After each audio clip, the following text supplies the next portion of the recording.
Hello friends, Ben.o.Ochart here. Thank you for tuning in. Today is big tank cleaning day, and the two tanks you see on my left and right, this 210 gallon South American, Central American tank, and this 300 gallon African Cichlid tank are going to get some maintenance today. So let's jump into it, and I'll share with you the steps that I take to keep these two tanks looking nice and clean. Let's go ahead and jump into it.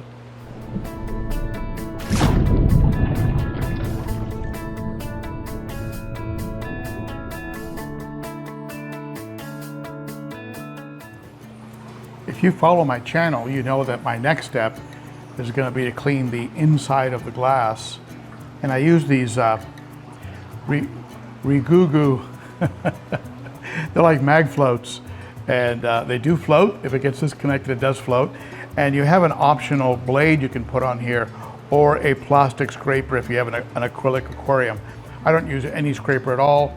I just use this to clean the inside of the glass, making sure that you don't trap any sand or gravel between these two parts, because then it'll go ahead and scratch the heck out of your glass.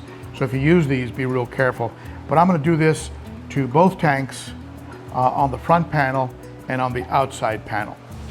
I usually don't have to vacuum this tank, but the way I recently redid the rockscape, the way I configured the rocks, I created a few dead spots or pockets, and those have accumulated some detritus. So I need to just vacuum those spots, just a touch up.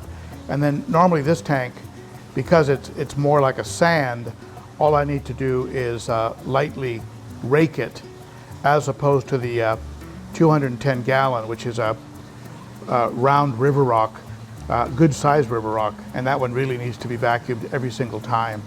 But you can see here, you can see it there on a close-up. You make out some of the waste that I'm pulling out of here. Just poop that's gotten trapped and hasn't been able to get kicked up from the normal water flow in the tank. Normally the water flow in the tank will kick the, get the poop suspended in the water column, and then it just gets absorbed either by the sump intake or by the FX6 intake.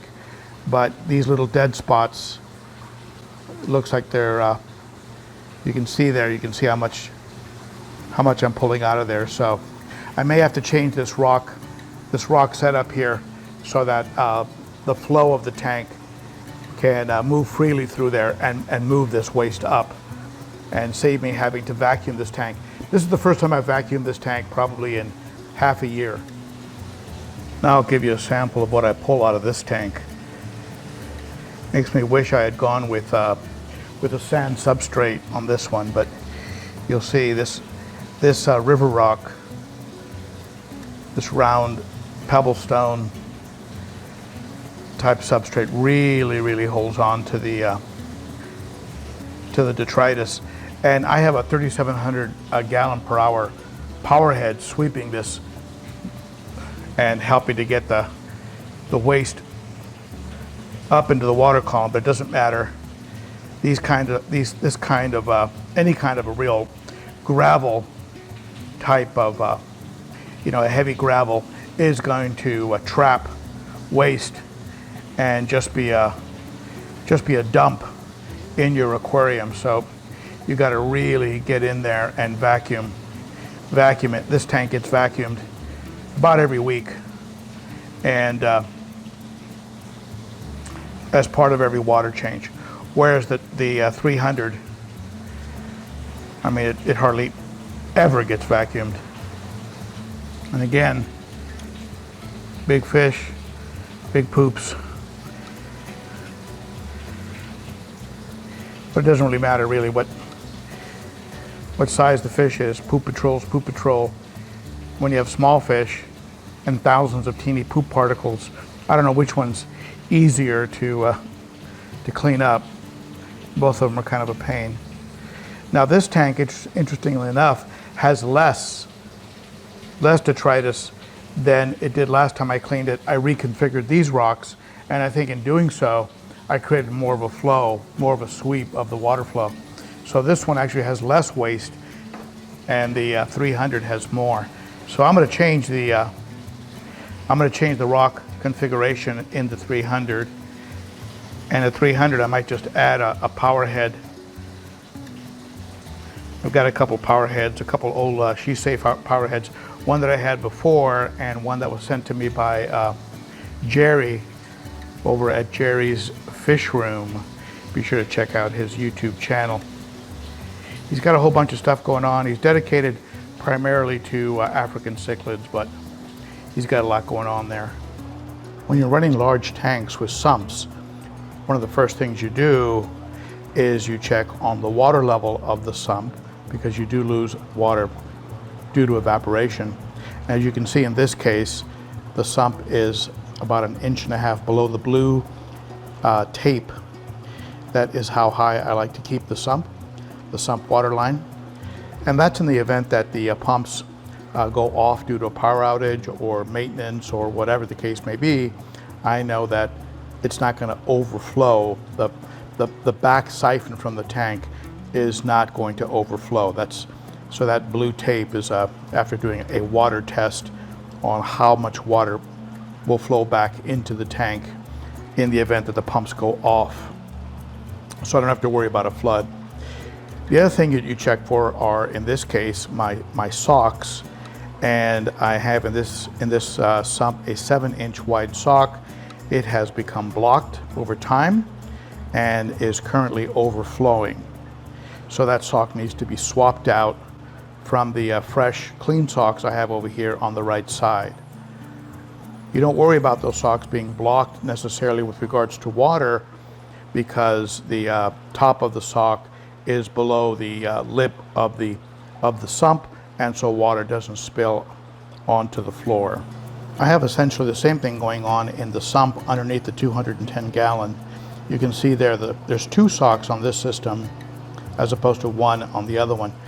But the water level in this sump, if you look at the far right side, not sure if you can make that out there on the far right, but that water level is a bit low.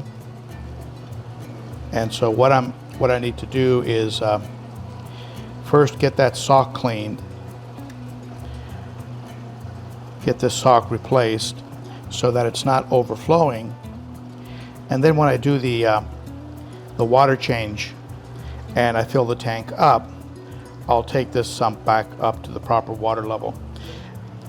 On the left side there of the sump, that's about as high as I want it to be, but I want it to be that high all the way across the sump. It's pretty low right now, just above the pump on the right side of this tank. So both sumps need that done.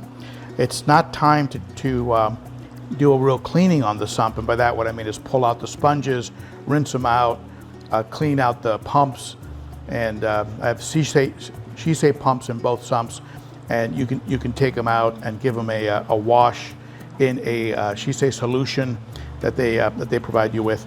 But I don't need to do that right now. All I need to do is replace the socks with clean ones, and then do the regular water change to raise the level of the sump. I also have an extra large pre-filter over the intake of the FX6 in the back of this tank, and a little close up on it there, a little more light.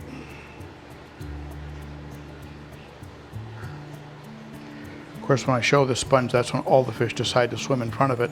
But I'll pull that off and go ahead and rinse it under running water as part of this process. I'll do the same thing on the pre-filter that's covering the Sun 704B intake. You can see behind that albino Oscar the intake for the Sun 704B. I'll pull that sponge off and go ahead and rinse it under running water.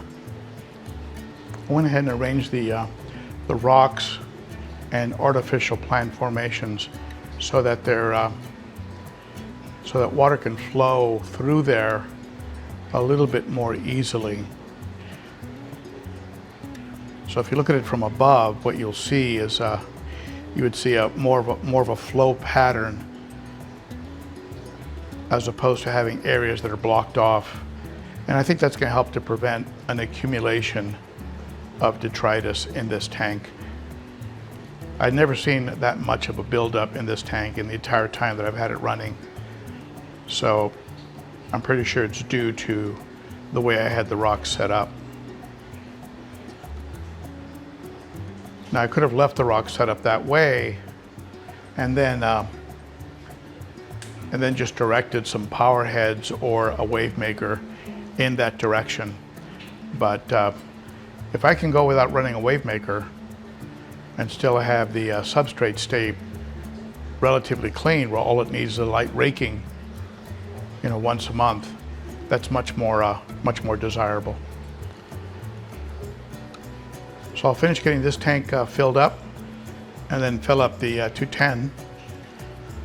As you can see, I dropped, 15% of the water. Not much. But I'll fill this one up as well. Do a polishing of the glass. And these tanks will be good to go. I used a C-Chem safe on these larger tanks. That goes a real long way when it comes to conditioning the water. And then with the African Cichlid tank, I use the Cichlid Malawi lake salt. I would usually use the one from C-Chem, but I ran out of it, and I happen to have some from Fritz, so I've been using the Fritz Malawi lake salt. Does it make a huge difference? I can't tell you that it does or doesn't. All I know is that my fish do really well and show great color. So I've been using it for a long time, so I think I'll just keep using it. Now that's different from using salt like aquarium salt or Epsom salt. They're all huddled over here, afraid of what's going on.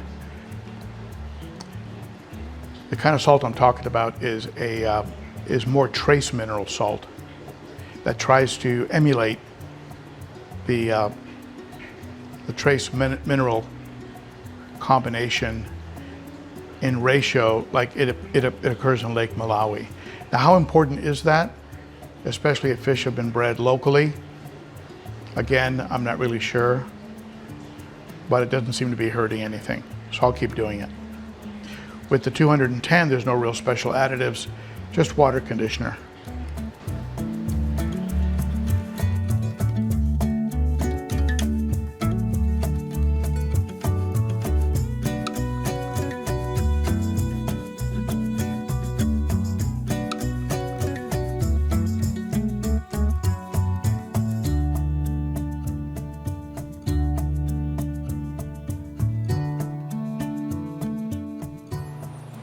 Well, that's how I do it, and it works for me. Keep in mind that every tank, every situation is different, so take everything I say under consideration, but definitely make up your own mind about what your unique aquarium circumstances require. In my case, I can go for a couple weeks on these tanks with just a top off and then do a water change based on test results. I don't think nitrates getting a little high are that dangerous, but when they start to creep up between 40 and 80, I do like to do a water change.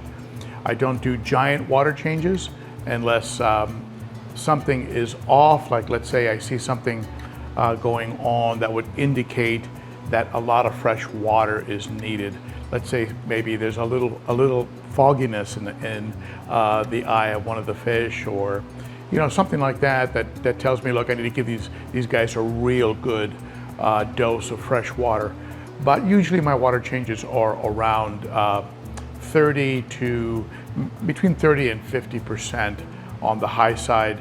On the other tanks in here, they usually get like 20%.